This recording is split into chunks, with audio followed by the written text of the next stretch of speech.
I'll take a little picture. Smile. Oh wait, I'm recording. God damn it. Why am I a boomer? Oh my God. Yeah.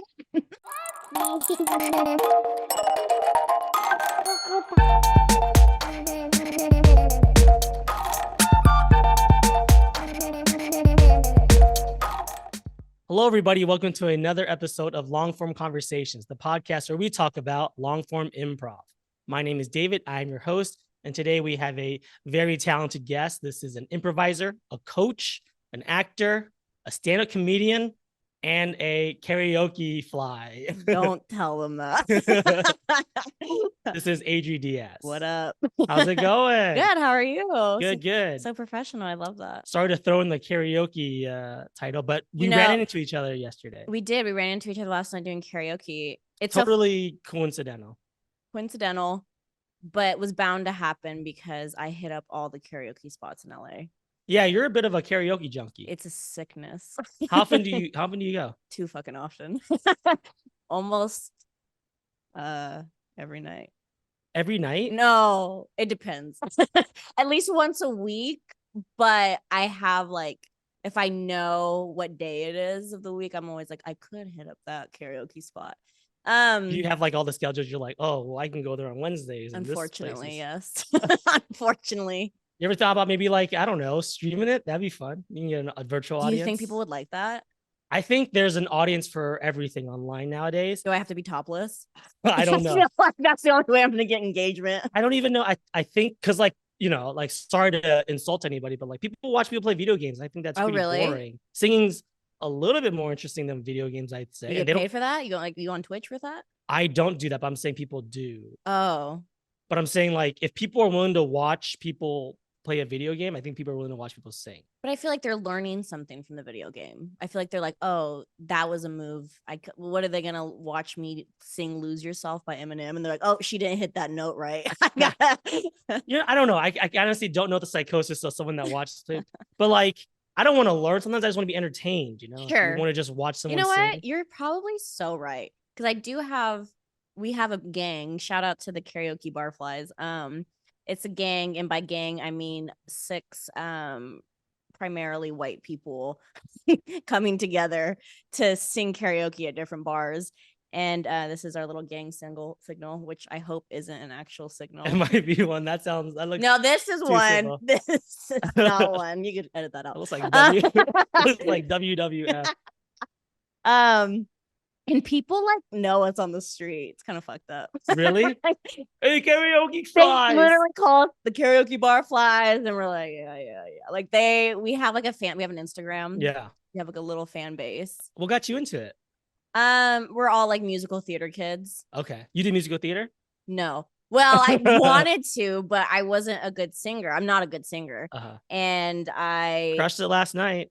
I crushed Linkin Park because that's what I do. That's my brand. It's You're the Mike Shinoda of the team. Yeah, I just do a little rap rock, and people are always like, "What? Oh my god!" You hit all the syllables in the right time. Yeah. No, that's literally all it is. It's I just try to be funny and I ham it up, and sure, yeah, and I do a little performance, and it fucking crushes. So we're all theater heads. So my roommate, my other friends, they are talented singers, beautiful singers. They have great voices.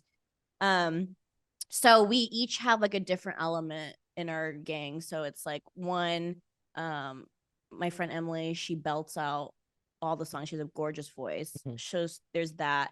I'm the one who does the funny raps. My other friend does impressions. He can do a great Elvis impression. Oh, wow. Quentin, the Beatles, he's really good at voices. So he's the celebrity of the group. Then my other friend Elle, she's a big ham too, and she just really milks it. We have another friend, he is pretty bad, but in the sweetest way possible. So you get a little bit element of everything. Mm-hmm. We've been talking far too long about karaoke. Well, I don't know. I'm into it. I think like you mentioned, there's a lot of overlap with improvisers and karaoke. I think because we're all just theater kids, and we always want to ham it up, and we want to ham it up. And I get so pissed when I see other people doing well on stage. I'm like, fuck Those are my laughs, or those are my cheers. Yeah. Why didn't I think of that I'm song? mentally ill. I'm mentally ill for karaoke. And yeah, so we're all theater kids, but yeah, it's just like it's like a hobby. It's just like fun. I love music. I mean, it's such a fun way to spend your time because, like, compared to all the things you could be doing, like that's like fun, innocent, right. innocuous. It's like wholesome fun. Yeah. How long you been doing that for? God, too long. I mean, I've always liked karaoke. You have a lot of like shame about it. It's weird. Because it's a shameful thing I'm doing. No. It's sin what I'm doing. How much time and effort I put into karaoke is sinful. Why is that? Who made you feel that way? Who makes you think that way? Every stand-up comedian ever. Oh, that's your problem then. They're like, you're doing too much. I do get roasted a lot for like doing karaoke.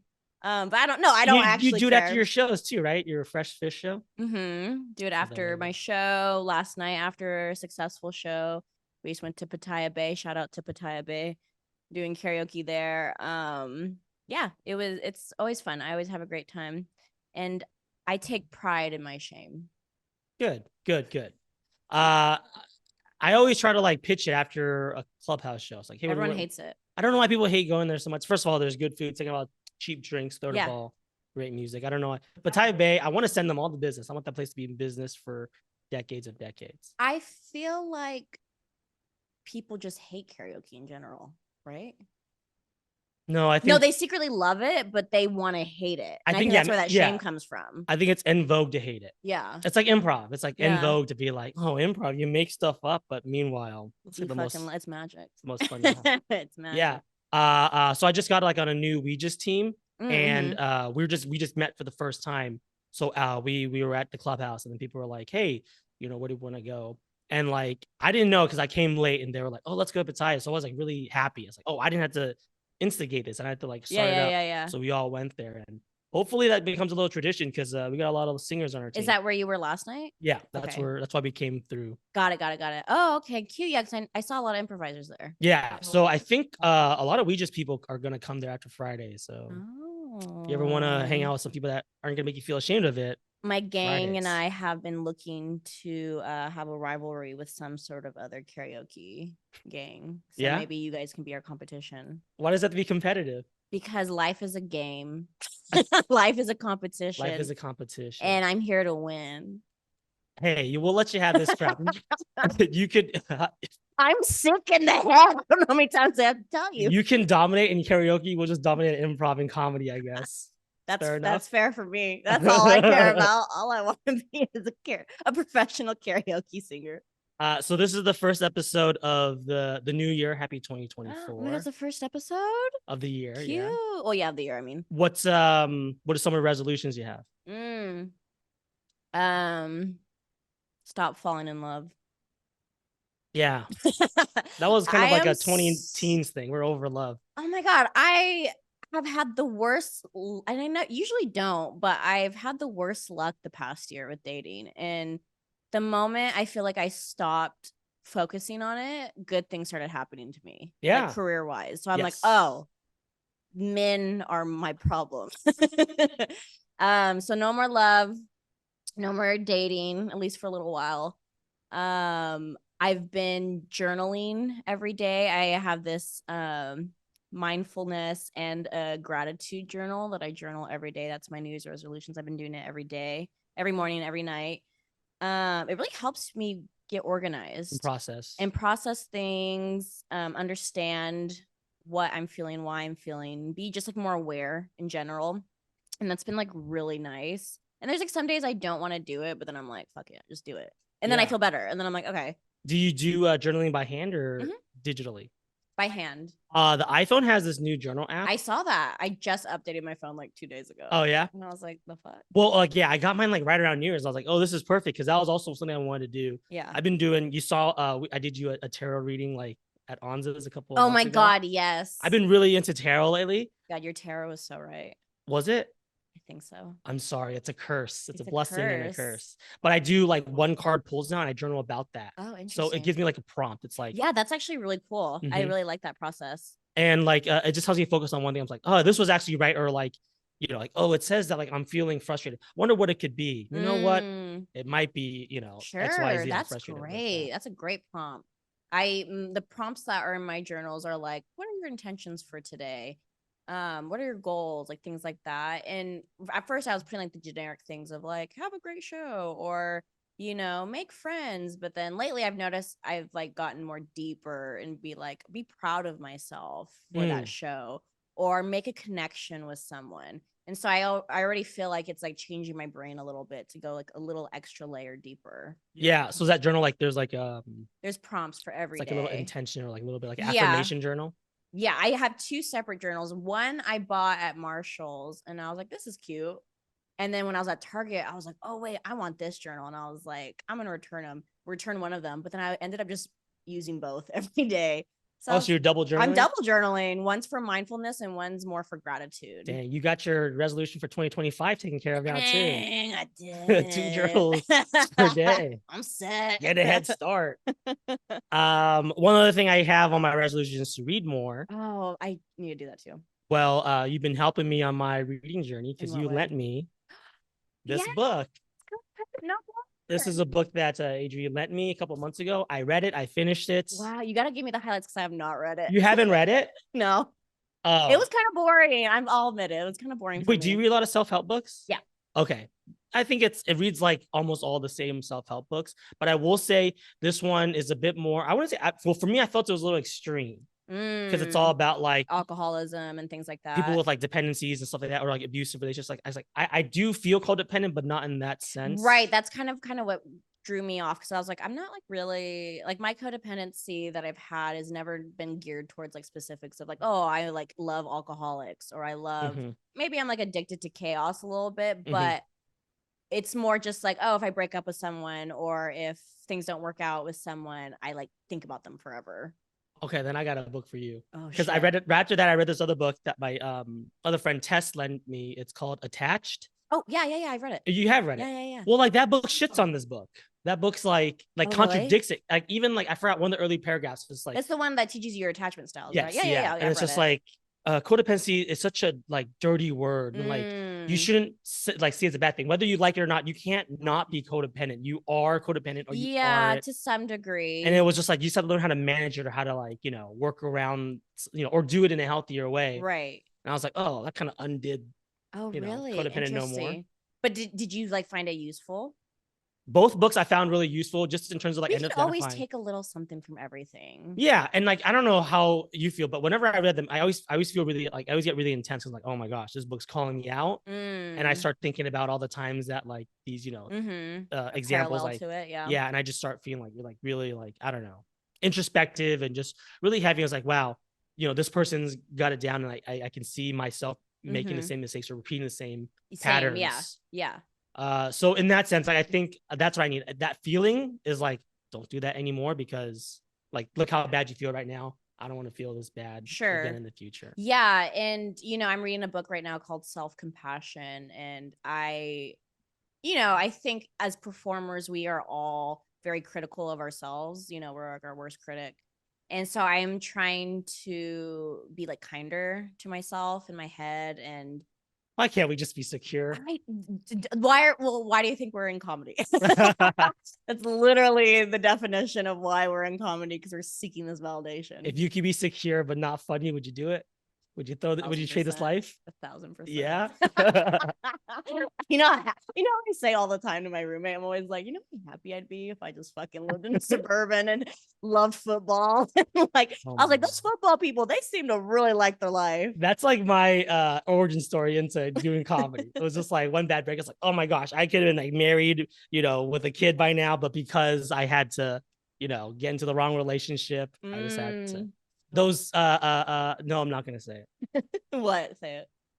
Those What is that again? it's a marriage brig type. That's what I Personality white. continue to fall for and glob onto. Oh, It's interesting. and it's like it's those like free spirit, like go with the flow, artsy people. Yeah. I always fall for them, and then they're Yeah. the ones that always just like you're weird today. I'm not gonna, I don't want this energy in my life, and that Right. hurts me. Or it's like, but when they do like you, and it's really intense, it's really strong. It's so funny. That's like a thing I've noticed without taking that test, that I am very attracted to sad boys.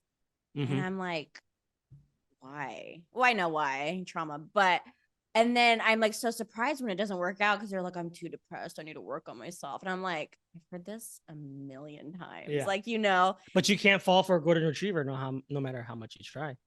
I've Unless he dated a says he couple. likes you. Yeah, yeah, right. No, I've dated a couple golden retrievers, and then the same thing happens. Like, I was just like, I'm fucking bored. Like, fight me, or like, and then I tried to be I like, have that problem so much. yeah. People always So, come out like, you're always trying to start fights, you're always argumentative. And I just realized like, I don't, because I don't have like a secure model to base off of. I'm like, mm-hmm, this is how I know mm-hmm, couples to yeah, communicate. yeah, So I don't know how to like have a calm discussion or to just like agree to disagree. I only know how sure, to like yell win and or win yeah, or yeah, yeah, lose. yeah. I can I only relate know how to to that. win. I actually don't know how to lose. They'll never see me falling, never see me slipping. But no, I used to be like that too. Now I think I do. I'm better at communication and like, agreeing to disagree. But I still struggle with just like keeping that spark alive if it's like a safe relationship. But that's like what I'm trying to like learn is like, how do I maintain a healthy relationship and keep it exciting? Sure. It's a process, Yeah. a long, tedious process.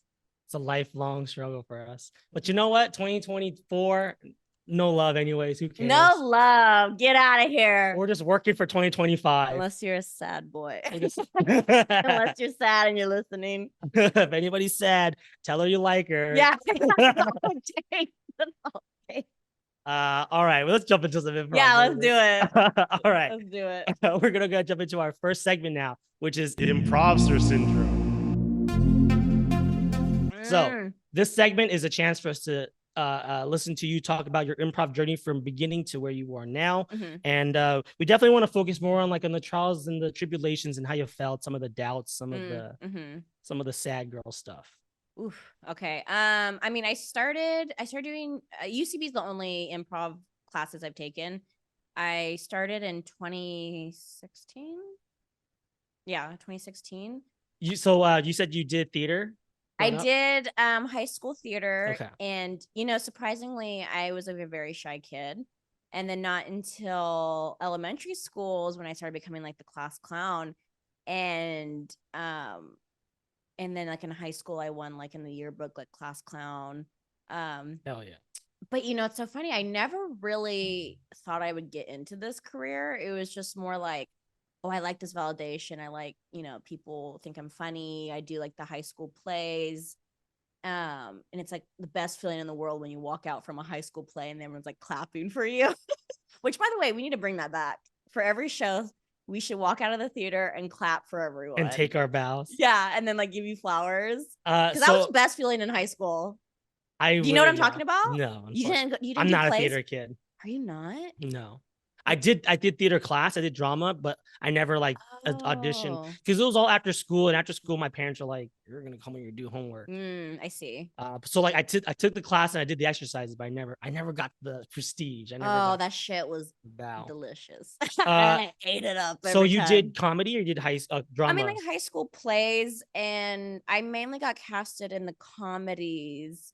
I don't think I ever did like a dramatic play in high school. I did one, but I had like a very small part. I only had a couple lines. But I remember like being jealous of the girl who like was the main girl. It was like Our Town. You know that play, right? What? I forgot. Talking to the wrong kid. We're talking different languages right now. Yeah. It's just about this play, about this. It's almost like It's a Wonderful Life. Have you seen It's a Wonderful Life? I don't watch movies. What? No, I'm kidding. Yeah. Have you seen It's a Wonderful Life? Yeah. It's kind of like that in the sense where she like lives this life, and you see her whole life in the play, and then she like dies, and then she goes back to like one moment in her life, and that's when she like realizes that she didn't like appreciate life while she was like living it. And that's like the whole lesson of the play. And it's very depressing sweet story. I know. I wanted to be that depressed girl so bad. I always thought Our Town would have been like a funny story, like a fun play. Oh, it was like. Is there singing? No. Okay. At least I don't remember. No, there was no singing. Okay. And I just had like a couple lines. I was just like someone who was like dead in the cemetery. So you got into improv because you wanted to get that theater like Well, yeah, Same thing? so I did improv also in high school. But it was Oh, just like improv games. It wasn't like anything crazy. it's It like was short just like, form? yeah, like short form, just like one-liner things here and there. And I remember my teacher like telling me like I was like really good. And we went to like the Fullerton competition. And we did scenes for the competition. I did one You grew up scene. in Orange County? I I mean, grew up in Visalia. It's like 3 hours north by SoCal? Fresno. Okay. And we went there, and then we went there for like this improv competition. But I remember we bombed so hard, and I remember being like really embarrassed.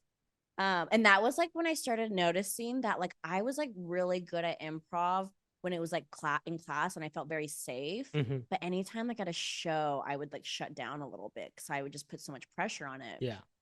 Because I remember my teacher being like, "You're like really good at improv," and he like put me in like every single one of like the games for the competition. But then I remember for the show, I just like got so nervous and It was like, like a new audience, yeah, strangers. it was just because it felt like there was a competition to it. Because it was like a, I don't even remember what it was called, but I just remember it was at Fullerton, Hmm.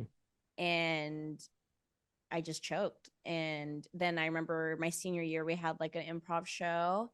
And then again, I just like choked and felt very nervous about it. And then didn't think much of it. And then after high school, one of my friends from my drama class moved to LA, and she was like, "Hey, move in with me. I'm like going to this theater conservatory. It's really cool." And it was just fucking like LACC, like having like this like theater program.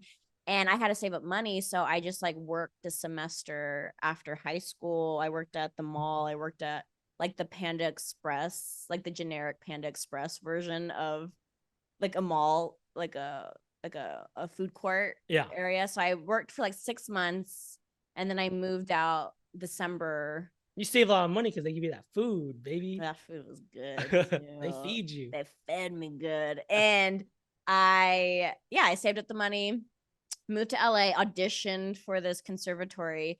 And during that time, I remember being like, whoa, like this is so cool. It's like a hole in the wall, like theater. It was essentially like AMDA. Do you know what that is?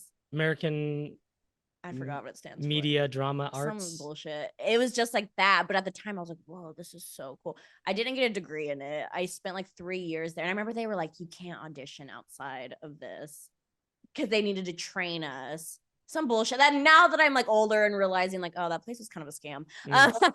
I mean, there was like a few things I learned, but like I kind of wish I didn't go there.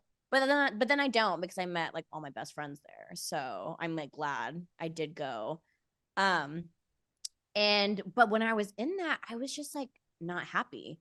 And again, I was like partying a lot, and I was uh a monster in the sense of like just drinking, and I would come to class drunk all the time, stoned, all these things. And then I was just kind of depressed, and I was like, "Oh, I don't think acting's for me. Like what am I going to do?" And so I just like dicked around for the first few years. And then like in 2015, 2016, my friend was like, "Hey, like you're really funny. You should like do UCB."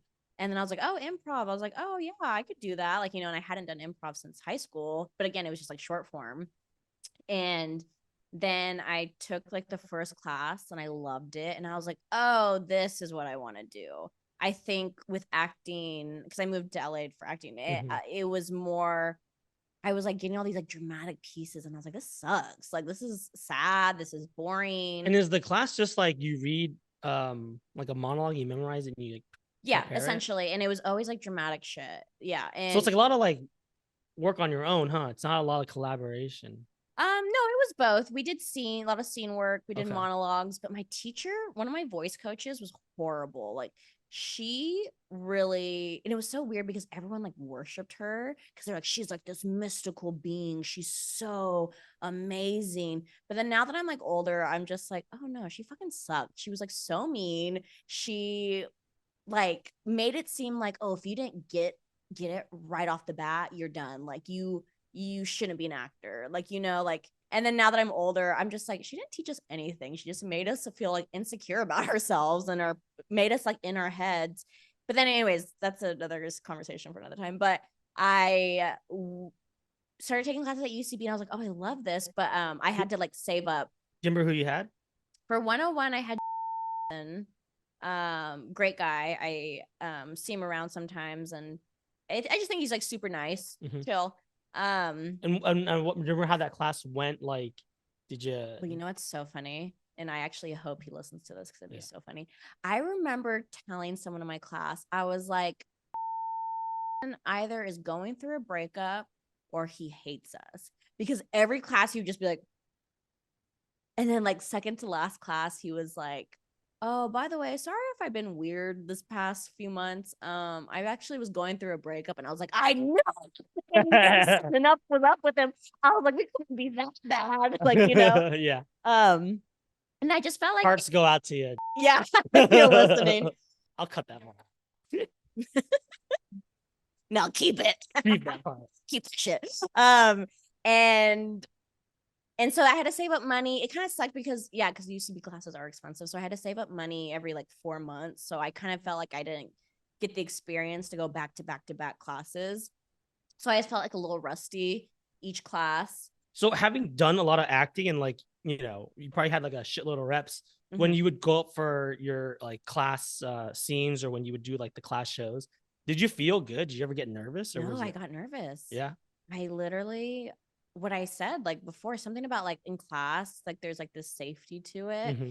And then the moment that was like something I've been actively working through. Like whenever there's a show, I would put this weird pressure on myself and I would hold back a lot.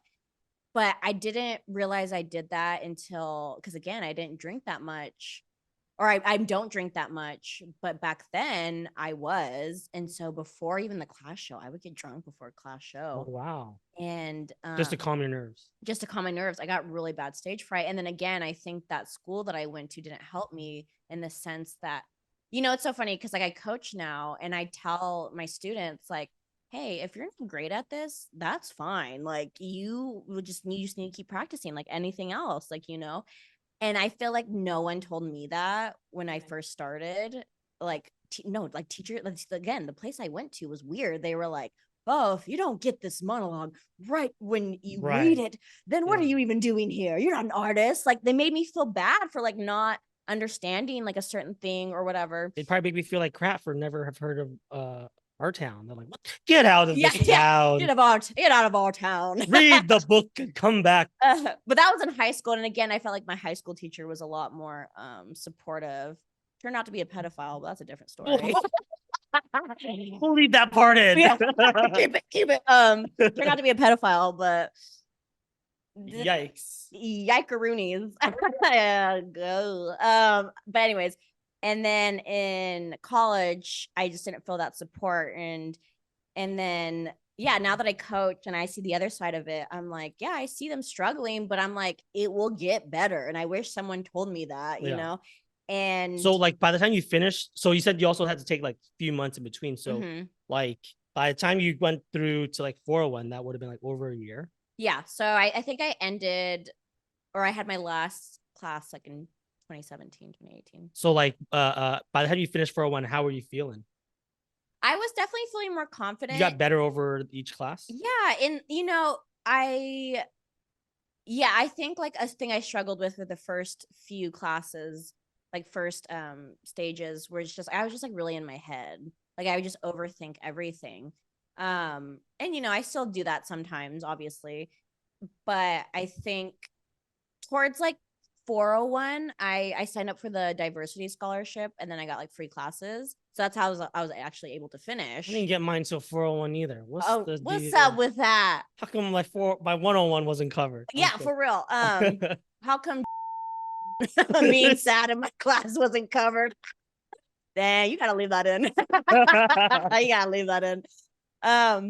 But once I started like actively repping or getting reps in and like having class back to back was when I started noticing like I was like being more comfortable. And so before that, were you doing practice groups? Were you doing any other improv outside? Yeah, I was doing practice groups, and I think that helped a lot. Yeah, getting those reps in, because it really is so true when they say you just like need 10,000 hours to be a master of something. Yeah. And so once I started doing like coaching on the side, that was very helpful.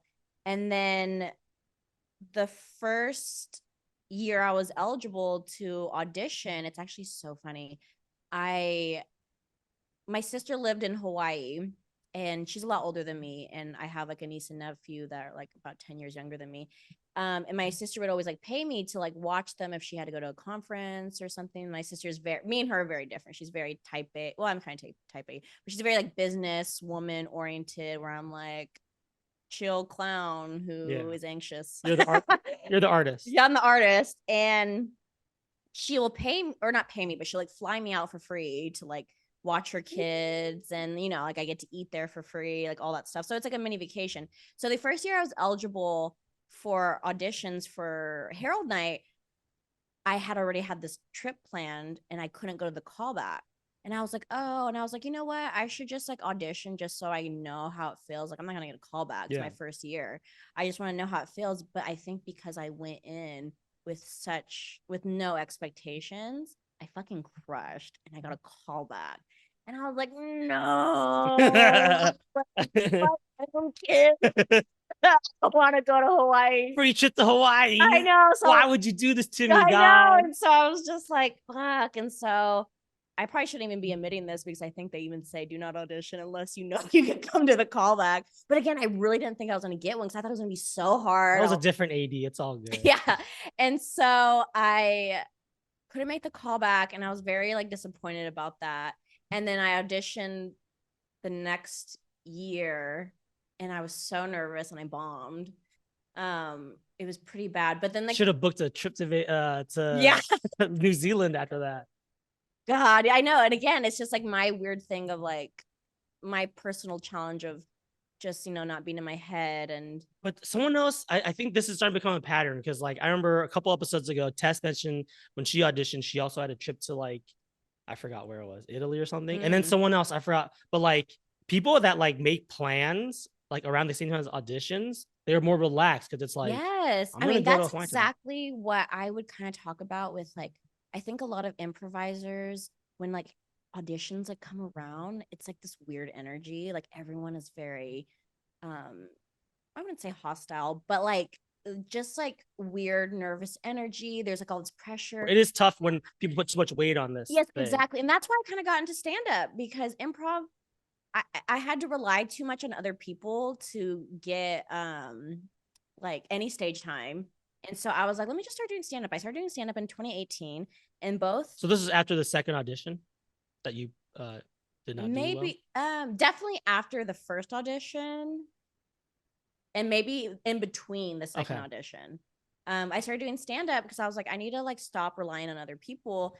And I think that also helped a lot. Like, I'm not like, I need an improv, like I need to be on a house team. Cause I'm also like, well, I have a show at the Hollywood Improv, or I have a show at even like the Clubhouse, Flappers. like, Flappers, yes, it's a bringer show. Yes, the tickets are $5,000 each. And yes, you did a 2-drink minimum, but I have another show. That sucks, but I have another show. Like just really spreading your wings in different comedy aspects, I think, is very helpful.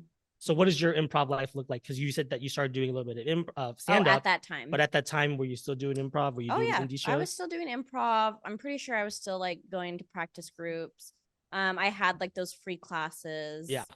Shout outs to the diversity program. Hell yeah. And then I took Beth Appel's advanced workshop because I just got it for free. Mm-hmm.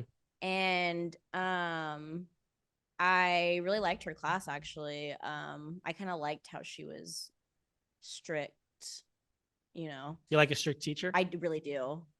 I think, I mean, obviously I don't want them to be mean like how my teacher in college was, but I would like someone just to be like direct. I guess the word's direct. She was pretty direct with me, and she was very textbook. And so I feel like I was very textbook. So it just like worked for me. And then I had an audition. Then you know how like in the halfway point you have to be like recommended by a teacher to audition for Mess Hall before it was Lloyd. So Beth like recommended me to audition for Mess Hall, and then I got on a team, and that was in 2019. How'd you feel going into that audition? Was that different? Because I mean, that was with Beth and you just had Beth, you know? Right. I think maybe I felt a little more, I mean, obviously nervous still, but I think because I had those reps under my belt, I was a little more confident. And then maybe there was like this confidence of like, oh, like someone recommended me. It's not like I'm just auditioning. And then, yeah, I felt like I took some practice groups of like even just like specific to like the audition process. And that was really helpful. And then, yeah, I made it on a team, but then like I even still had like my insecurities. Yeah. I still felt so nervous for each show. That was Ringo, right? I had that imposter syndrome when I was in mess hall in 2019. That was Ringo? Ringo, yeah. Tell me about, that experience. I was definitely very confident at first because I was like, I made a team. This is exactly what I wanted. I am so happy. But then I just started getting in my head for each show. I felt like the same pattern of like, I felt like in practice I did well. But then the moment I was on stage, I could feel myself being like stiff and just like in my head, second guessing all my choices and like not confidently. Like if I were to step out and do a premise, I like wouldn't sell it because I was just so in my head and just very imposter syndrome. Was there a time, because I know like the tough thing about these house teams is it's like it's all strangers, it's all people you don't know, you really feel safe. Do you remember like if there was a certain like time or transition where it's like, oh, now I feel kind of good improvising with y'all? Not with Ringo, just because I was just like in my own head the whole time. I had such bad imposter syndrome in 2019.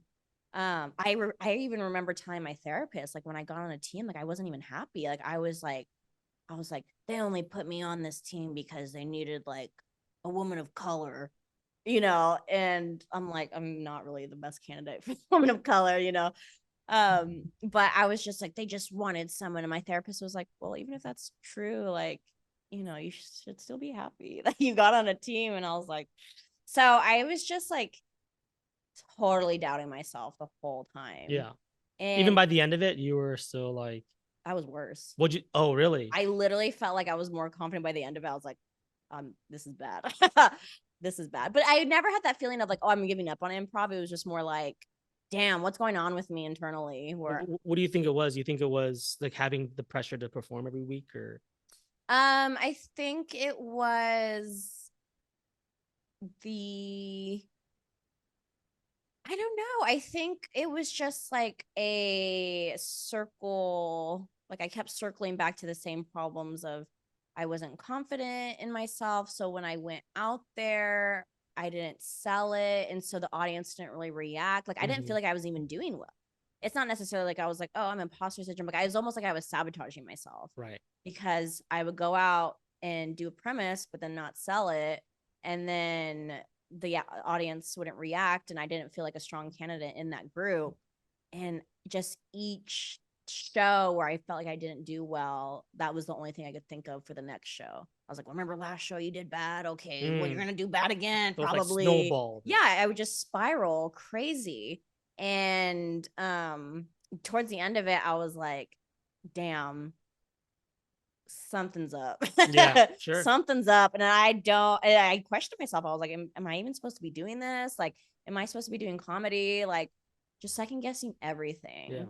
Yeah, like I think that's something that a lot of people don't talk about. Like these house teams and like these shows, like it's like a lot of unnecessary stress in our life. Yeah, improv is like, it could be fun. You could just go hang out with your friends and do clubhouse shows. But when you give this like slot and like this opportunity, like all of a sudden it compounds everything that you feel, and it's so ironic to be like, the best you do is when you're having fun and carefree, but then when you aren't in that headspace, even to this day I still find myself being like, I'm not in a silly goofy mood, that means I'm not gonna do well, like and then I'm like, well, I can't talk to myself like that because then I won't be in a silly goofy mood.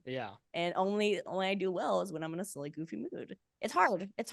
So at the end of that 2019 season, like what did you take a break, or how'd you feel about it? I mean, I was still doing, again, I never once was like, the hustle never sleeps. It never fucking sleeps until 2020 hit and it was forced to sleep.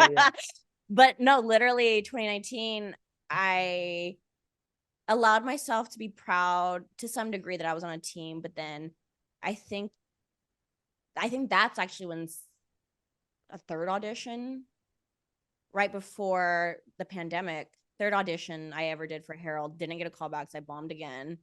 And then I was more kind of, self-deprecating, like making fun of the process of it for myself. Of like, everyone was like posting, like, I got on a Herald team, got on a mess hall team, and I posted like my headshot being like, didn't get on anything, like, Yeah. that's like how I just like coped with it. But I was like upset, but not at anyone in particular, just upset that like I had let my anxieties get the better of me. And then I was doing a lot more stand up around that time. So I was kind of more focused on that, which was nice. And then literally the pandemic happened. And it kind of ties back to what we were talking about in the beginning, because then I started doing all this like inner work and then realized, oh, I'm very avoidant when it comes to like my career, very anxious when it comes to like relationships. And even like when I got on Lloyd this past spring, I could feel myself kind of not as intense, but like kind of repeating the same patterns of like, oh, well, last show didn't go as well. Like, this show, I'm going to bomb it. But this time around, I was able to catch myself. I wasn't even aware that's how I was thinking when I was on mess hall that first time. And then now I'm like aware of it. And I'm like, oh, don't be so mean on yourself. Like, stop talking to yourself like that. Like, talk to yourself like you're a friend. I would never say to a friend like, oh, your show was bad last show, so you are gonna have a bad show this week. So I am trying to learn to be kinder to myself and treat myself like a friend. Yeah. And nice, because it's so easy to just fucking dig at yourself. Yeah, I think that's so important. I don't, I think I'm okay with being vocal about this, but like I don't really like this like tradition of like getting notes after a show. Oh, really? I feel like you should give it to us in an email the next morning or something. Why is that? I don't think it's the healthiest thing to write after having a show, whether Sure, then you you're like feels good second or guessing whatever. everything. Yeah. You just like especially like you right in the moment, because it's almost like a fear instinct, right? Where it's like you touch a hot stove, you get burned. I get that, but like I don't want to have that association with improv. I don't want to show up to improv and feel like it's a hot stove, right? And like but like how do you handle criticism or like constructive criticism? I think when it comes, I think earlier on I did not take it very well, but I think at this point I feel so much more, I guess, like in touch with my instrument that I can understand the note and I know how to apply it. But before, if you just told me it's like, hey, you were saying this, I'm like, yeah, well, I'll make it up in the spot. What do you want me to do? Yeah, getting all defensive. Yeah. I don't know how to do that, Now that I know, like when I get a note, I know exactly what they're communicating. It feels much better. Yeah, I mean, I can agree on that. Yeah. Like, I think just like notes in general, I'd be like defensive. But a big thing that I learned in therapy was just like, take each show as a lesson. So that's why I don't drink before shows or I don't do anything, because like learn from each show. So now I'm in a place where I don't mind notes, because I'm like, yeah, I could even note myself in that moment. And that was like a nice thing in this last round of Lloyd. Like sometimes if I get a note, I would like finish their sentence like, yeah, I didn't do this or I didn't support. And they're like, yeah, that was exactly the note I was going to give you. Yeah. And like, I think there's also, you and I have the luxury of like performing a lot. So like, that's just another show. And it also kind of just feels like a class where it's like, yeah, I'm going to do, it's like the class, instead of, doing a lesson, a bunch of exercises, it is a show in front of an audience. And then they give us notes on it afterwards. Right. But I think for other people, if they don't see it as that, they see it as like, no, this is my chance, this is my opportunity. Like this is supposed to like, the showcase. And then you get noted on afterwards, you're gonna feel pretty bad about it. Yeah. And that is just like part of the process too, of having to just get so many shows that you're not like putting so much pressure on like one specific show and getting notes afterwards. But like, yeah, and I think there's arguments for both sides. Obviously, if you get the note right there, you're gonna be able to like, apply it to what just happened. Yeah. But I also think that whole thing about being proud of yourself and celebrating yourself, like it really cuts that right at the knees. Yeah. If you, even if you could just like, hey, let's all go to Bird, let's all get a drink, let's all celebrate. And then the coach will give you notes like after your first drink. I get that too. I get that. You know what? If I could ever coach a team and a house team, that's what I'm going to do. Hey guys, notes at birds. You know, Aw. we're all gonna eat chicken wings, we're all gonna drink, and then And that's like all right, your second beats were a little sloppy. bone still in your mouth. Listen here. Yeah, I'll be like a fat cat, old director. And I get that. A lot of people are different. And when I'm coaching, I do actually ask them, I'm like, is it okay if because I'm here to work for you. Mhm. So do you want me to like interrupt, like say if like a scene is going haywire, do you want me to interrupt and kind of guide you back on track, or do Yeah. you just want like the notes afterwards?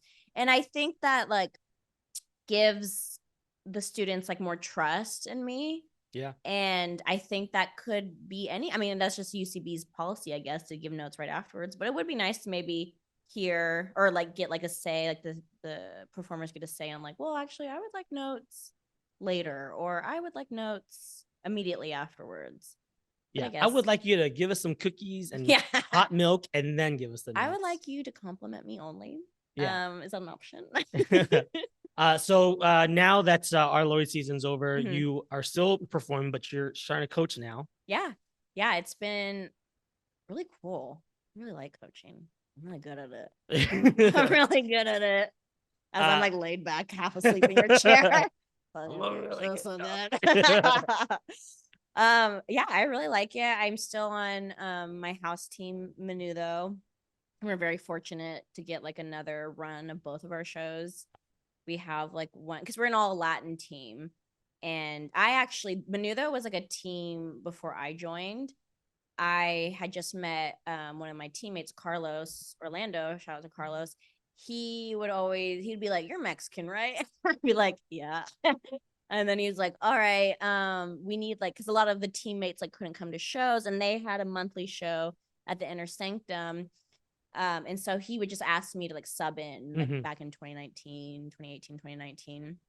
And I would sub in, and like it was fun and I liked it. And then it became like an inside joke whenever I'd see the group and be like, "All right, Menudo, when we doing our next show?" And they'd be like, "Adri, you're not on the team. You're just like a sub." Yeah. And then I finally wore them down in 2022 or 21, no, 2021. And they were like, "You know what, Adri, you do perform a lot with us. Like, Yeah. you do so, like, join the team." And I was like, "Yeah." So take those subs seriously. Take those subs serious. Bug the fuck out of every team you want to be on. Improv is an endurance game. Just wear them down. Wear them down, harass them. No, but Anxious attachment type, right? yeah, You got attached. well, I mean, normally I was avoidant, But when it comes I to improv learned teams, the improv. I was like, time to be anxious. And then we got really lucky. Then it was so cute because during the pandemic, we would do Menudo hangs via Zoom, and we'd play like Quiplash or whatever the hell it was called.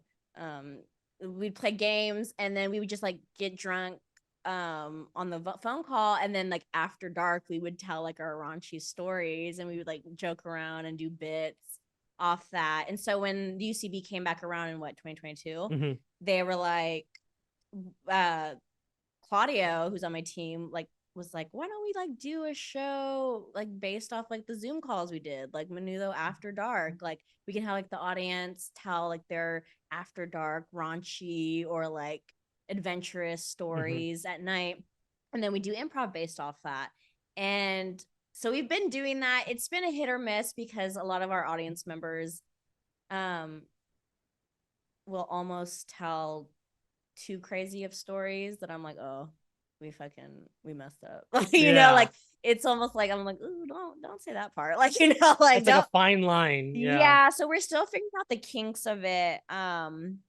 But I'm fortunate to have that show. And then we have the all Latin mashup show where we get a bunch of other Latin improvisers, and we just do like one big mashup team of like 4 teams and dick around, and we call it happy hour because it's like at 5:30. But it's called Felice Hour. And it's very cute and very fun. We had a show last night and it was a packed house. I was so surprised. I didn't expect much. I mean, each show I'm always like, no one's gonna be there. It's a 5:30 show. But each time it's been packed, and I'm like, "Oh my God, this is so nice." And everyone seems to really enjoy it. It's very cute. Yeah, I went to the one, whatever it was called months ago. When I gave you the book. Yeah, to the one I borrow. came late to. But it is such a fun time. And like what I really liked about that, like I remember y'all had a all Spanish set. Mhm. And I was like, and growing up around in Southern California, like I knew enough to keep it up. But I was like, Cute. there's a ease, there's like a, I don't know, like a familiarity already, because like, you can hear Yeah. certain jokes. I'm like, everybody knows this joke. Everybody already knows this like archetype of this, Yeah, character. sure. It was like really amazing to see like like everybody be on the same page so quickly. I love it because it almost purposely makes you have to be physical so that the audience knows what the hell you're talking about. Yeah. And that's what I always like. That's the biggest note I usually get. The biggest note I give is like, be physical, be big. Like, it's always so much funnier when you're more physical. And so when it's in Spanish, it's almost like you got to pantomime everything so that people know what the hell you're saying. When you say tetas gigantes, you got to physicalize it. You got to embody that because that will take your comedy to the next level. Yeah. And it's almost like, yeah, I think it just adds like a whole different nice element to it. We might experiment with we actually have a new that has a meeting soon. We want to experiment with like maybe like the like one team, it's like half Spanish speakers, half not. So it's almost like there's a joke already in that where the audience knows like half these people don't know Spanish. So when we go out there and they're trying to figure it out, that alone is already funny. So I don't know. We're experimenting, but I definitely am happy with how the shows have been going, and I think they're just super fun. Yeah, it was like honestly like super fun, like a really fun happy hour. Yeah. I just want to say that joke earlier, that's pulled from one of their shows. No, he said that right That's now. not one of my jokes. Never. No. We never talk like that. You think I'm that funny? You think I'm going to come up with something that funny? I don't even speak Spanish. So you learned it just for this. I saw you pull it up. I was like Google Google Translate. Spanish. Yeah. Okay.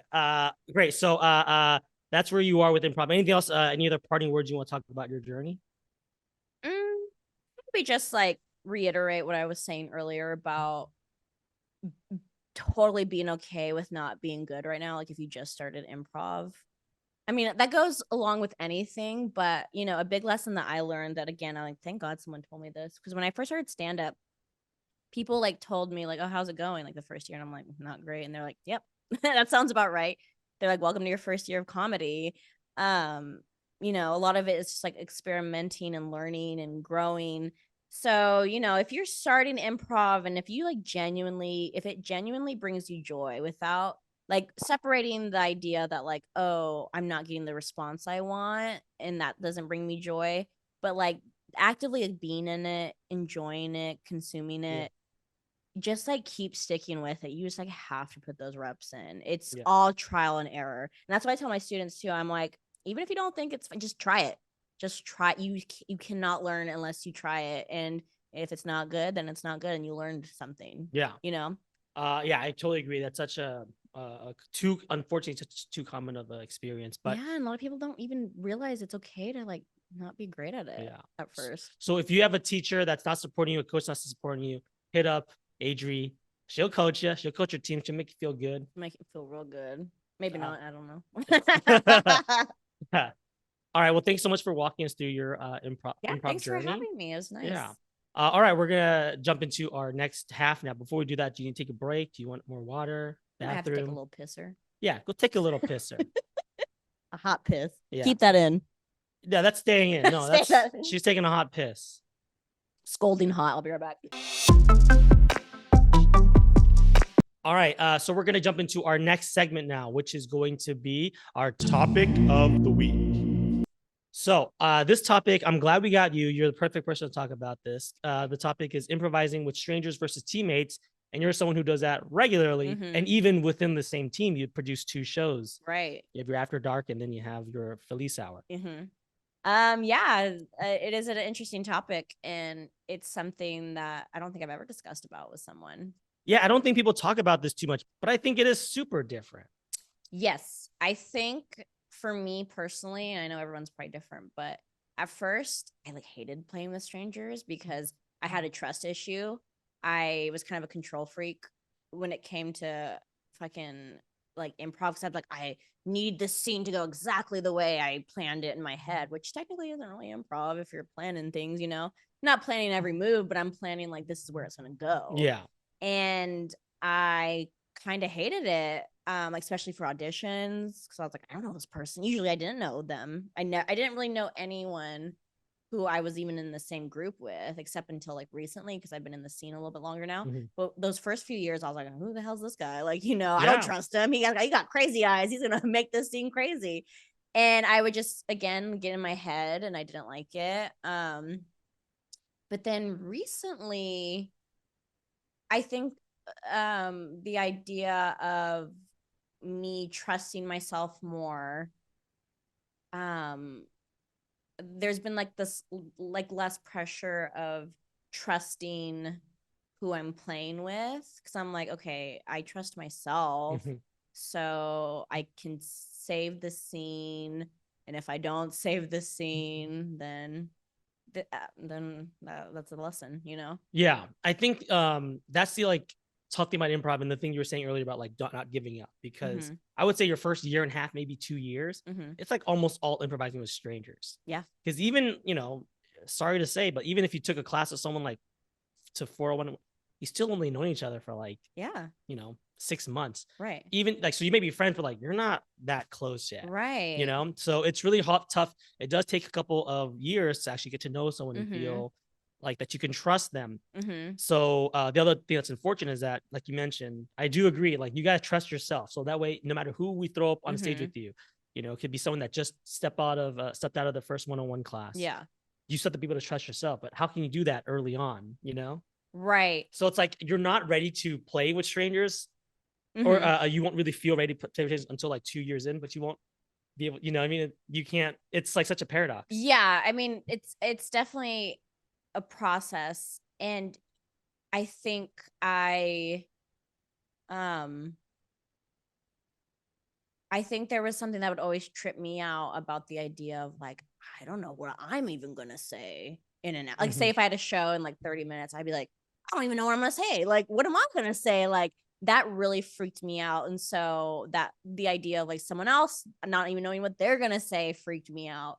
But like lately I've been doing more jams, because like one of my friends who's actually in the karaoke barflies gang, he just started doing improv, and I've been his mentor, and I'm just like, you got to get those reps in now. And so I would go to jams with him because he's a very funny guy, but he doesn't have like that stage presence because he's never done anything. He just was like, I'm a big fan of comedy, improv. I'll never do it. And then randomly he just got the bug for it. And now he was like, I want to do it. And I'm like, all right, let's do it. Like, and then so I went to jams with him, and I feel like for me lately, I've been liking playing with strangers, because almost like when I play with my teammates, I think there's this aspect of like, I don't want to step on my friend's toes. Like, do your thing, baby. Go have fun. Like, go get them. Like, and I think there's a lot more politeness to it. And with improv, a thing I'm learning is like, obviously be mindful of like what you're saying, like that's not offensive, or you're not, stepping on people's toes or things like that. But something about like playing with strangers I've like been liking lately, because I kind of feel like I am taking control in a way, because I think one of my greatest strengths as an improviser is like framing a scene. Like if someone throws out something wild, I am able to justify it quickly in that moment. So lately I've actually been having fun. Like I've been going out like for the mashup show for Felice Hour. I go up and I'm like, okay, let's see what they're gonna throw at me, and then they'll say something, and then I'll just like kind of frame it up in that moment, and that usually like gets the bigger laugh, And I was like, oh, this is like a strength that I have. So something you said earlier, I'm really glad that first of all, great that you are like shepherding your friend and kind of being their little buddy. If you can, definitely like go with the buddy to jams and stuff like that. It's gonna make your life feel so much better. But something that you're also doing that I think is great, and I'm guilty of this, but I do wish more experienced improvisers would go to jams and would go to mashups. It's great that you're doing it, and it's great that Amino does it. Because I remember when I first started doing improv, I did it at this community theater with like a bunch of like older folks, like in their 50s and 60s. Oh my you God, know, hilarious. so they're all like super comfortable. Like they are all like full grown adults. I'm like this little 25-year-old kid. I don't know anything. Yeah. And I felt so safe around them because I would say anything, and like if I don't know the details, they would fill it in. So I remember one time yeah. we did this scene about divorce. I don't know anything about divorce. I don't know about getting married, right? Yeah. So then it was I was saying like, yeah, I got divorced. Like, oh, that's tough. And I was like, I didn't know what else to say. Yeah. So then they filled in with like, how you guys handling the custody? How you guys handling Yeah. negotiating? Do you get a divorce lawyer yet? And I was like, you're making my choice like feel really strong Yeah. now. And you don't get that when it's all just a bunch of newbies, right? When it's two people Sure. that are new, Sure. divorced. Hope you get half her stuff, bud. Yeah. And it's just like not a real scene. Right. So it's great that like you're able to do that, and you're able to like mash it up and mix it up with like newer improvisers and more experienced folks.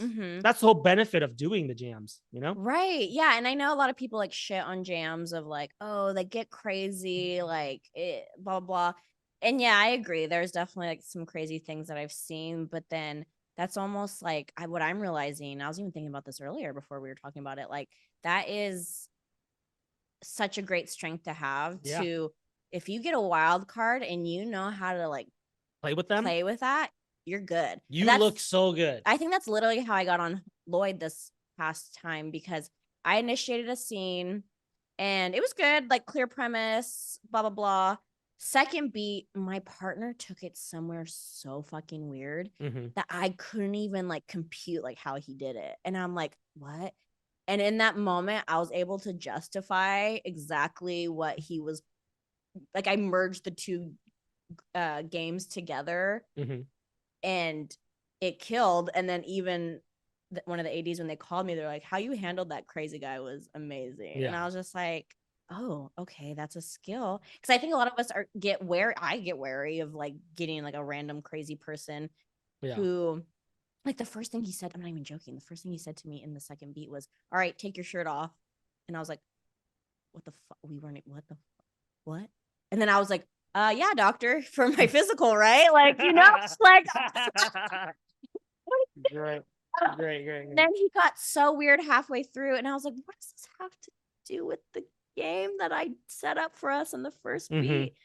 But yeah, I was just thinking that, and I was just like, that is definitely, I think each improviser should play with strangers, and they should, because I think we all hope not to get a crazy person. We all hope to be like, oh, let's get a good partner so that they'll help the scene. And like, the good and, well, I mean, how about this? Just the unfortunate truth is like 75% of the improv you'll be doing in your life is going to be with strangers. Yeah. Because guess what? House teams are strangers. Yeah. I didn't know anybody on Odyssey. Did you know anybody on Bad Kisser? I knew one. Yeah. Like, yeah. For the most part, like, and then the auditions are all strangers. The house teams are all strangers. If they scramble up your Herald teams or house teams, it's going to be a lot of strangers. So I agree. Like, it is going to be not very fun. It is like where all the work and all the growing pains are going to be. But once you do have that like trust in yourself, that's where all the skill comes in. That's where all the finesse comes in. It's easy to improvise with a known entity, with a friend, with somebody you trust. It's the challenge is improvising with, hey, take off your shirt. How do you deal with that? Oh my God. And again, that's an extreme example. I mean, hopefully nobody has to deal with that. Yeah. But you are going to get wild things thrown at you like that. And you got to be able to it's always so much funnier because as improvisers, we can like recognize game. Like we could watch a show and be like, that's game. Those are the moves. They rested the game, like X, Y, and Z. We can like label it. But there's something so funny and like magical when you can see that was like truly made up on the spot. Because there's times where you can like see where the game moves are going. And it's like, oh, yeah, that's funny. Haha. Maybe someone who's not an improviser, they wouldn't have seen that coming. But in that moment, when there's like a random wild card or a random moment of like, what the fuck's going on? And being able to like incorporate that in game or whatever, it's just like magical. It's like where you're always going to find the funniest things. Yeah. And, I just, can't stress this enough. Like, it probably won't be that probably won't be what it's like your first couple of times going. Oh, sure. Yeah. But you got to power through it. You got to continue to do it. Right. And like, there will be a day where it snaps, because I remember same thing. Like I used to go to jams like pretty frequently, and then I stopped just because it always felt like I wasn't doing my best improv. I'm not doing my best improv Yeah. here. And if you ever feel like that, it's okay to take a break. You don't have to like force yourself to do it. Yeah. But then after, like doing a couple of other like classes, other teams, I started going again, and it was just like, oh, now I am doing my best improv. Yeah. Because your best improv, again, like you said, isn't like clean initiation, clear response, clean rest. Right. Your best improv is something that went unplanned or is, a little off, and then you scooping around and to pick it back up. Dare I say improvised? Adri, we don't dare say that. Oh, okay. Sorry. We would never dare say improvised. Yeah, it just feels more magical when it feels like truly improvised in that moment. And then after that, like I think you probably feel the same way. Like, now whenever like I do go to a jam or I get thrown in a mashup or like somebody says, hey, somebody's out, can you sub in for us?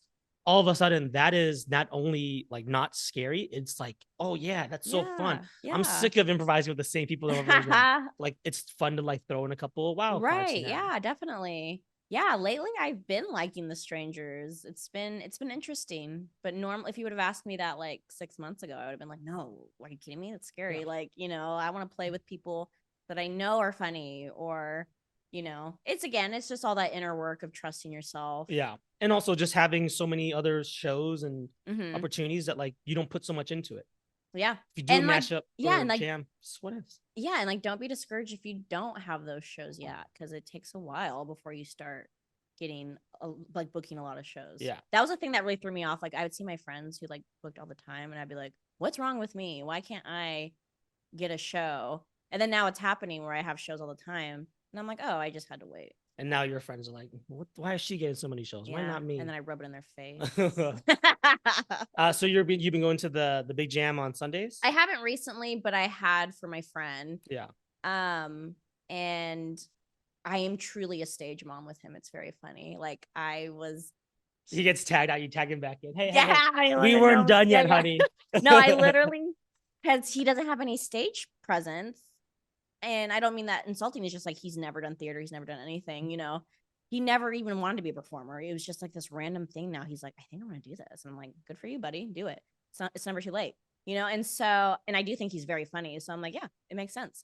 And so he's the one that does all the voices for karaoke. Like he could do an Elvis impression. Quentin, yeah. Shout out to Quentin. Shout out to Quins. Yeah, if you're listening. Sorry for spitting on you that one day. Oh, you told me about that. You actually spit on him. That's so funny. That's someone. It was someone on Menudo's fault. Someone made me laugh. I was sitting behind him, and I took a sip, and it was a spit take. It was so funny. It was water. So blame it on us because we were so funny. Yeah, we made you spit laugh. But I bought him a drink. I thought it was a hot dog. Thought it was a hot dog? I thought you or him told me you spit out a hot dog. Oh my gosh, he's heightening. This guy, see, he's so natural. He's just heightening. No, I spit clean, purified water on his back. Purified? It evaporated by the time the end of the set happened because it was such a hot room. You got everybody laughing and there's so much body heat. I bought him a drink after. Spit on me. Don't sit behind me. It's a splash. Don't sit in front of me. You, yeah. That's a real splash note in front of this guy. Hilarious. So that's so funny. But like, yeah, I would make him like, because like at the jam, I think you like have to like stage presence. I think. Well, no, he does. Yeah, he does. But in the beginning of it, like, you have to raise your hand to like get up on stage. And I would just be like, Quentin, raise your hand. Like I was being such a stage mom. That's why I was like, I should call my coaching. I coach, and I want to make a whole incorporation of it and call it Stage Mommy Incorporations. Yeah.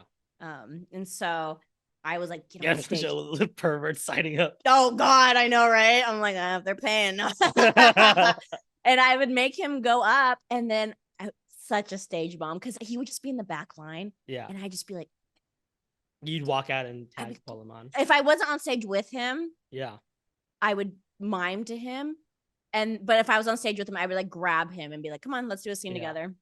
How do you feel about that? I remember I've done the whatever it's called, like the guest hosting for the yeah, I've done it too at the big jam. And like PJ and Joe were like, hey, if you see someone in the backline that stepped out, like feel free to pull them on. Yeah.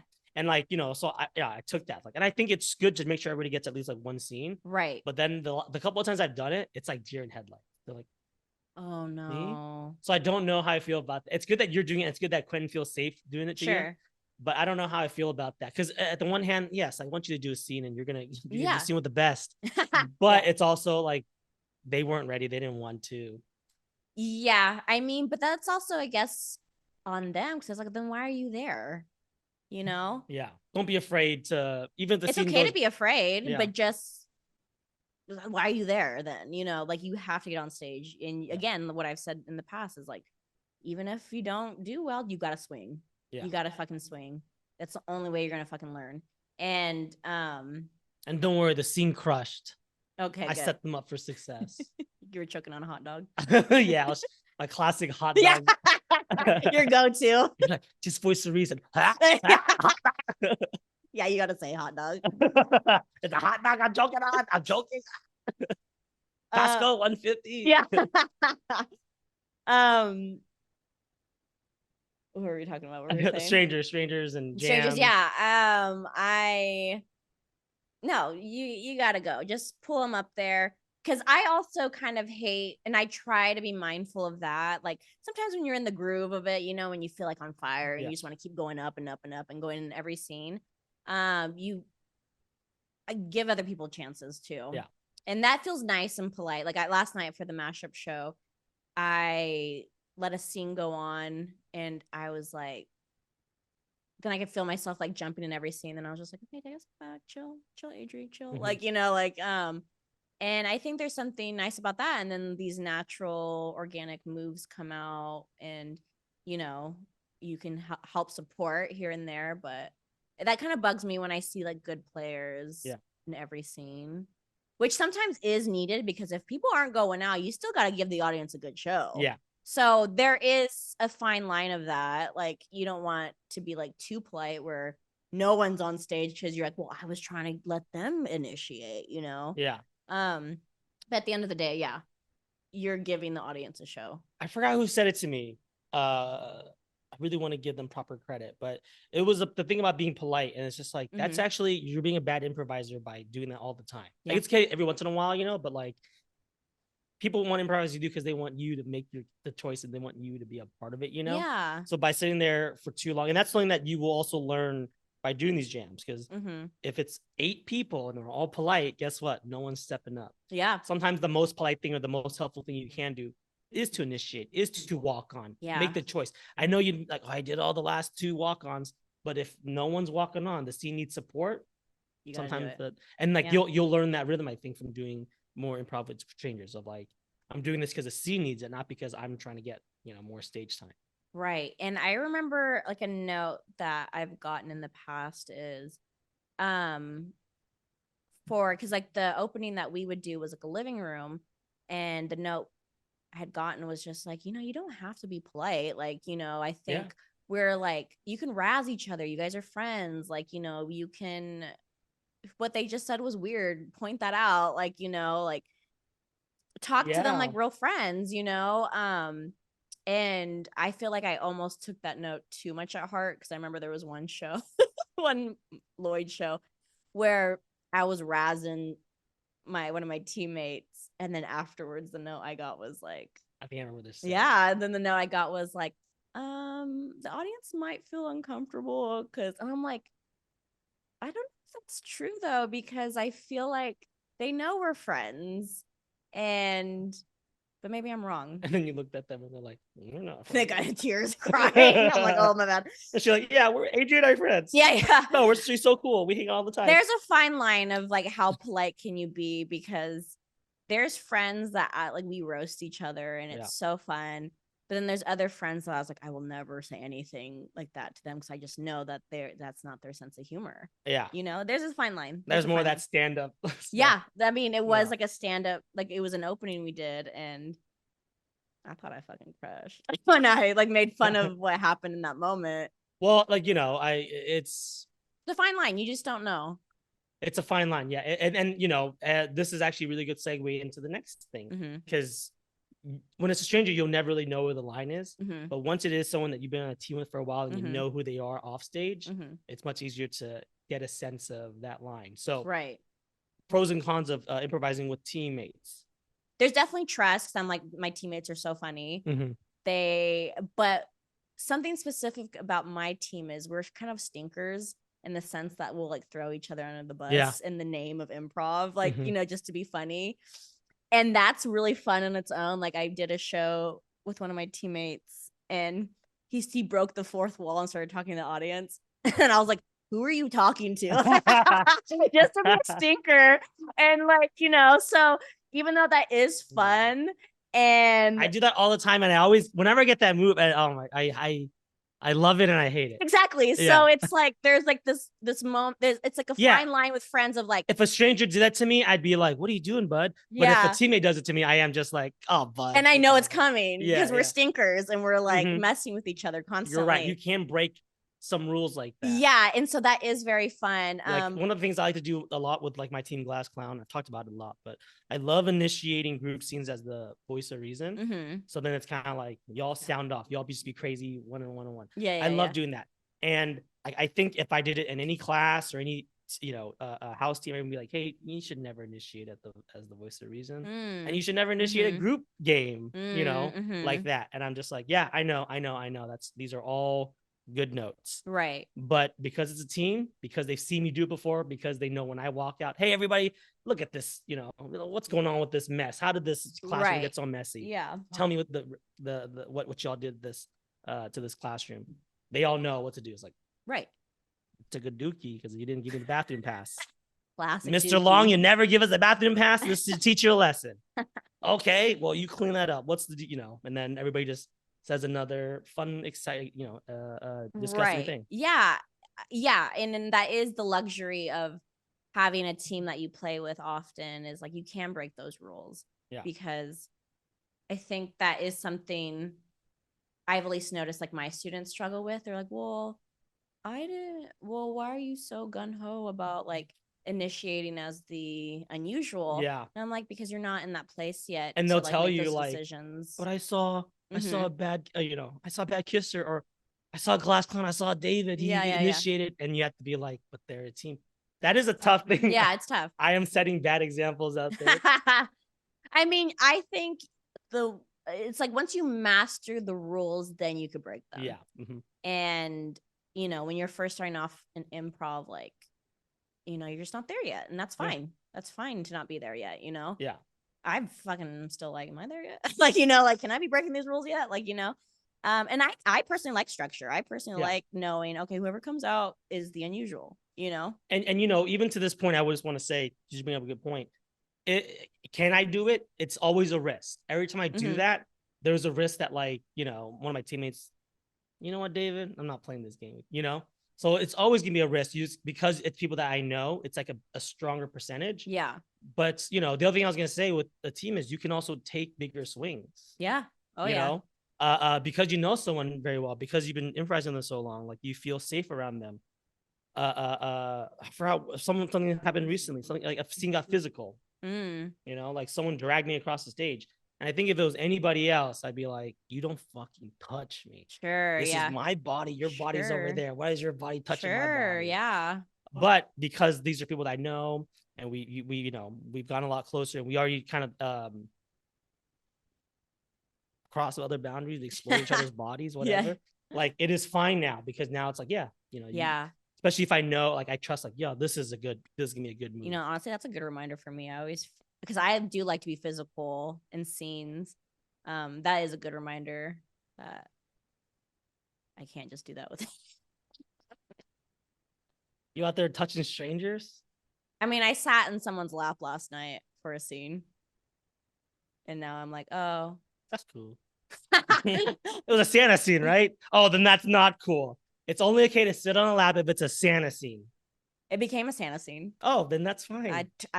I fucking Uno reversed that shit and made it into a Santa scene. See, that's called good improv. I'm just kidding. Sure. But that's jumping back and forth is tough. Going between strangers to teammates. I feel like with strangers, you're like, kind of a little bit on edge. Mm-hmm. And when you were teammates, you're a little bit too relaxed. Sure, sure. I'm thinking more like maybe I'm not the best person to talk to about that because Well, I kind of don't. I forget, and then like I be touching, and then I'm like, oh wait. But that's because you've been improvising with Menudo and with the other team so and often. we are very physical.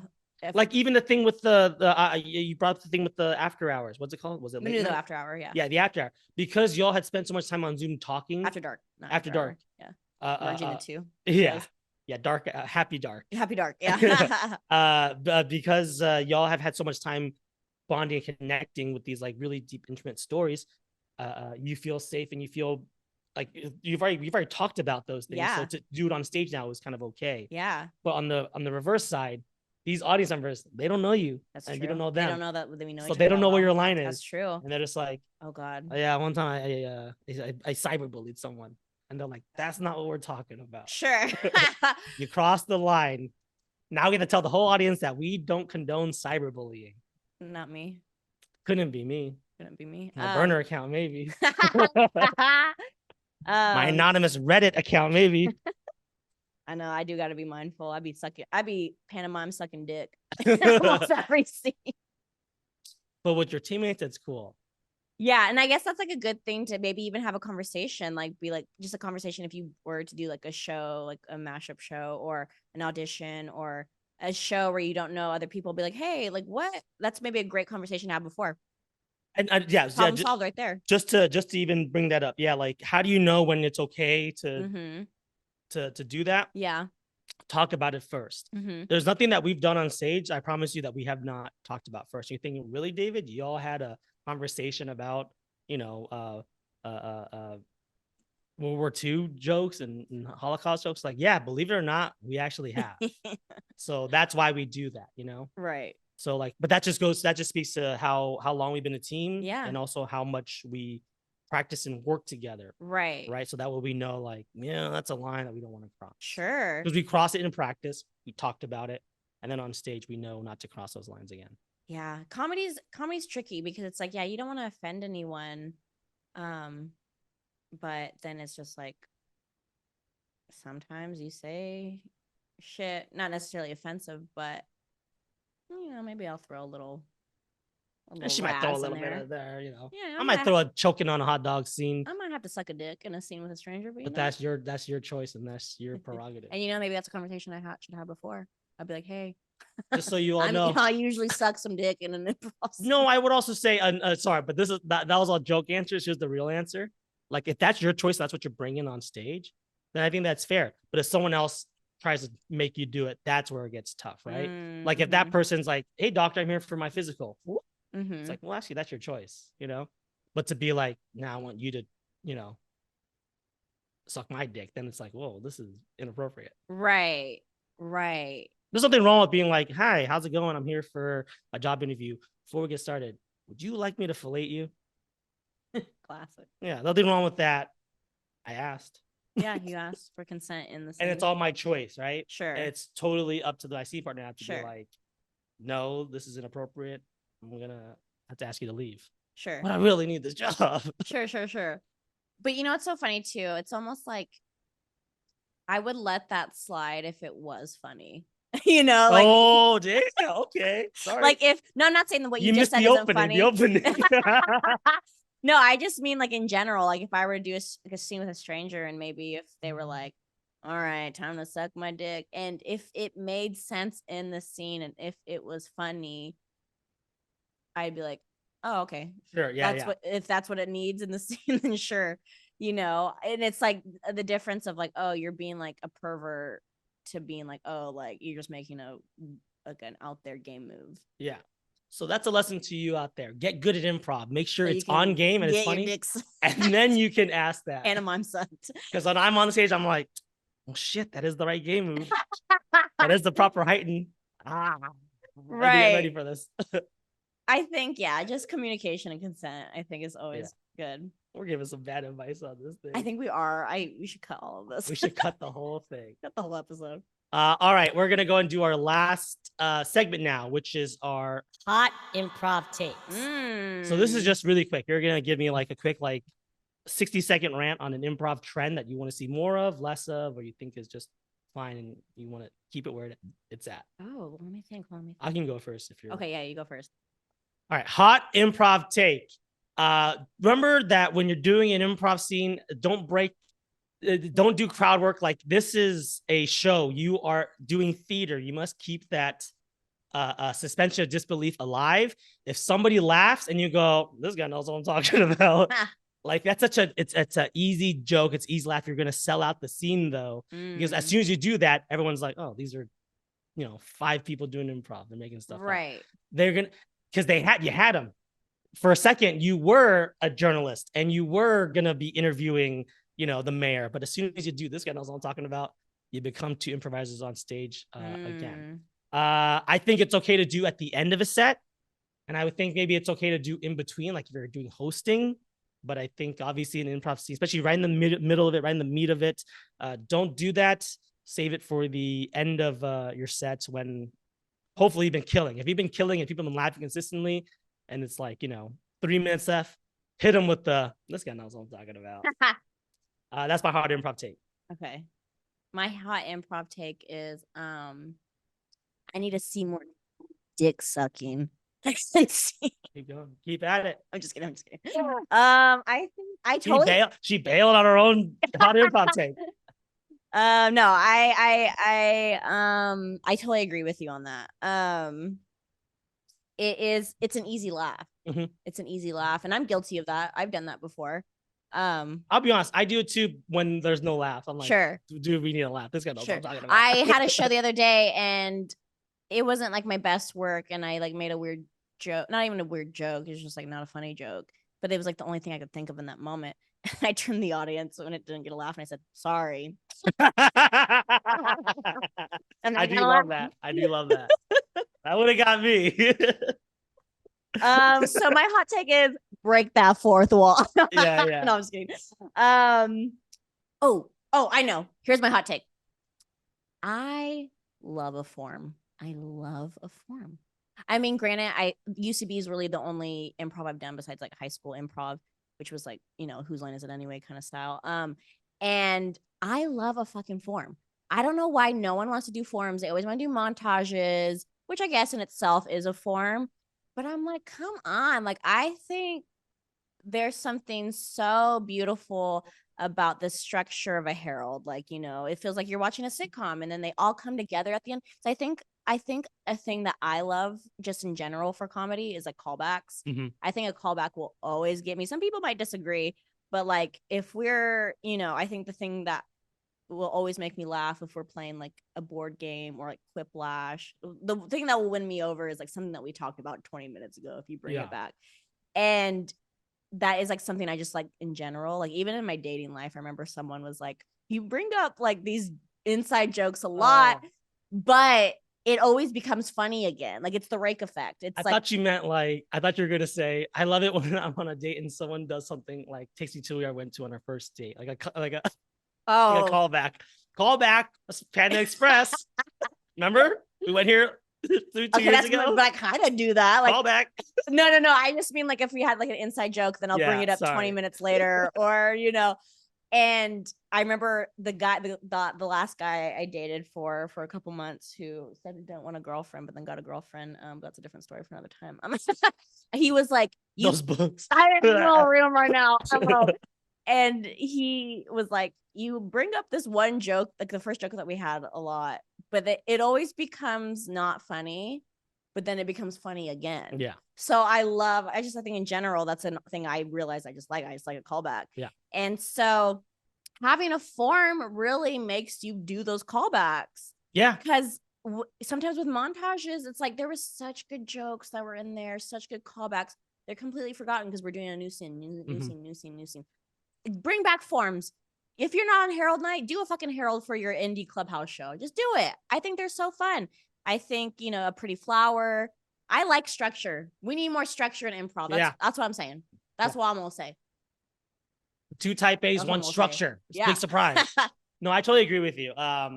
Sorry, I just spilled some water. You're all good. It'll dry up just like this, the water I spit on Quentin. That's the hot dog that you spit up on Quentin. All right. Let's go ahead and wrap up our improv chat. Thanks so much for your hot improv take. Thank you. Last thing is just some plugs. Plug away any shows that you got. I run a stand-up variety show called Fresh Fish. Follow us on social media, Fresh Fish Comedy. It's a variety show. We do stand-up, character sketches, music. We always end with a music act. So it's a very fun show. We've been dabbling with locations. It used to be Sunset, RIP. Then it was at the Clubhouse. Then it was in my backyard, and now it's in someone else's backyard right now. But I think I want to like move it to a theater again. So follow us on social media. Like if you want to see the show, so you know where it's at. You could catch Menudo at UCB first and fourth Fridays of the month. And again, to keep up with like the shows, you can follow us. It's just like Menudo Comedy. Or you just like follow me because I like post about Fresh Fish. I post about Menudo. Follow all 3 accounts. You can follow me. It's Adri MF Diaz, like Adri motherfucking Diaz, but ADRI MF DIAZ. Yeah, I post about shows. Come to a show whenever if you see it on social media. I coach too. I know you said that like you have a lot of like new improvisers who like listen to this podcast. So like yeah, like I'm looking Stage Mommy Incorporations is gonna be thriving soon. So Mommy's looking for some baby improvisers. He's looking for babies to suck their dicks on. Jesus. And her coaching. My phone starts. I get a million calls. I'm like, oh my god, I gotta go. I gotta go. This coach. isn't even uploaded yet. Yeah. But your coaching is much better than that. No, I'm just joking. I'm joking. Do not quote me on that. That's just a stupid joke that I make because I like a good callback. Yeah. I like a callback. No, I think I'm gonna do a deal that if it's your first time with me, if it's your first time with me, $50 for 2 hours, and then you split that amongst your teammates. That's for the whole team. That's not for per person. Yeah, it's literally $50 split between 6, 7, 8 people. You get 10 people, that's $5 that's each. $5 for 2 hours of work. And if you liked kind of my angle on improv and how my brain works, if you were able to get any kind of idea of how my brain works, besides the dick sucking, if you could keep up this comedic genius and all the specifics of the dick sucking and the hot dog choking, and this is your coach right here. Oh boy. Oh boy. Bunch of incel guys being like, hey, can you coach my team? And I go to his house, it's just him. It's me and like 2 other guys. I'm like, all right, if you pay me $50, you gotta split it 3 ways. Yeah, we had some girls, but they didn't show up. Yeah, they never do. They're all napping. Yeah, see? That's your first lesson right there. Yeah. Hit me up. I am free as a bird. Yeah, I just genuinely love coaching, and yeah, I think $50 is a good deal for the first 2 hours. And like what I was kind of saying earlier, I accommodate to your specifics. Like if you like a coach that like kind of stops you, is like, hey, this is getting crazy, like let me reel you back in. Or if you just like want notes afterwards, or if you want to go to Birds afterwards and then get your notes via email the next day, I can do that for you too. Yeah. So yeah, hire me to be your coach because I'm fun and chill. All right, great. I don't have any plugs except we just teams are starting up their Herald season again. I'm on a team. The team is tentatively called Delta. I guess you just got to follow me to find out when we get our team name, when we get our schedule, when we get our Instagram, if we get one. But check this out. Clubhouse Fridays, every Friday. We just check it out. Nice. All right. Thanks again so much for stopping by. Of course. Thanks for having me. Yeah, I'm glad we got a chance to talk about improv and also some deep personal work. I can't wait. Yeah. I got some reading to do. I got to go to the damn park and read. I get too distracted at home. I can't read at home. You should think about getting audiobooks. That's what I do. Oh, I do that too. Yeah. That's how I listen to it. I listen to attach. I shouldn't even say I read it. I listen to it. I am so bad at reading. I listen to it and I read it along.